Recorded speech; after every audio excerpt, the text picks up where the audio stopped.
Magandang araw sa lahat ng nanonood at nakikinig sa Ikwento Mo Kimanay J. Ito po ay hango sa sulat na padala ng ating mga letter senders base sa kanilang karanasan sa totoong buhay. Itatago po natin ang kanilang tunay na pangalan para maprotektahan ang kanilang personal na impormasyon.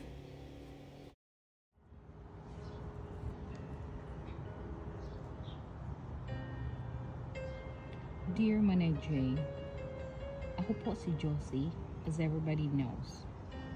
Living a hard life back in the day made me dream to marry a rich and foreign man. And thanks God naman po at dininig niya ang aking panalangin and hears my story. Second po ako sa aming magkakapatid. Siyempre sa hirap ng buhay with 7 siblings, naranasan kong tumira kahit kanino to let them support me on my study. Even though wala naman pong malaking tuition ang public schools, kailangan ko pa rin ng at least pang baon. Kahit saan-saan din po ako napadpad until na mag-high school na ako. Nandoon pa rin yung hirap pero tuloy pa rin sa paglaban. May times na naranasan ko po ang kape, ang ulam at minsan kanin lang. And thanks God naman kasi that helps me pursue lahat ng inaasam at pinapangarap ko. After high school, I started working kahit saan, at least help myself at nag-decide na lumuwas ng Maynila. Doon nagsimula ang aking journey. Namit ko while I'm working ang aking unang asawa, pero hindi ako swinerte kasi masyadong lasinggero. Nagkaroon kami ng isang anak, then one day I realized na hindi yun ang pinangarap kong pamumuhay. I decided na mag-abroad to continue the journey that I never got satisfied. Iniwan ko silang mag-ama at naging responsible wife and mother naman po ako sa aking mag-ama. Every end of the month, pinapadala ko sa kanila ang pambayad sa mga nautang ko bago ako pumunta sa abroad at panggastos na rin nila. I was eager na mabigyan ng magandang kinabukasan yung aking anak.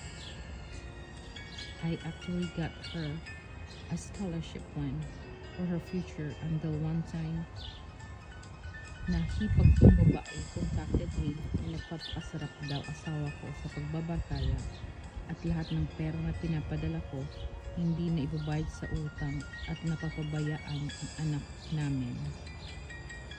Until I decided na ayaw ko ng ganitong buhay.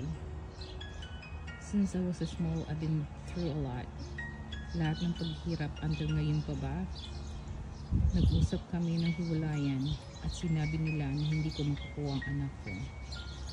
I admitted po na naging selfish ako for not fighting my rights para sa aking anak. Kasi alam ko naman po na maganda ang sitwasyon ng pamilya niya sa buhay. I cut off my communication sa kanila and continues my life here in Jordan. Until I met someone na sabi niya, destiny. Dumating ako dito sa Jordan noong 2003. Naging katulong po ako dito at 2006 nakilala ko itong isang Arabo which is now my husband. Nagpakasal kami noong 2010. We have now 2 boys. Masarap pero mahirap sa pakiramdam na ito yung pangarap kong pamumuhay pero mahirap kasi it's been decade na din na hindi ako nakakauwi sa Pinas. Sa buhay naman ng isang tao, hindi mawawala yung mga paghihirap.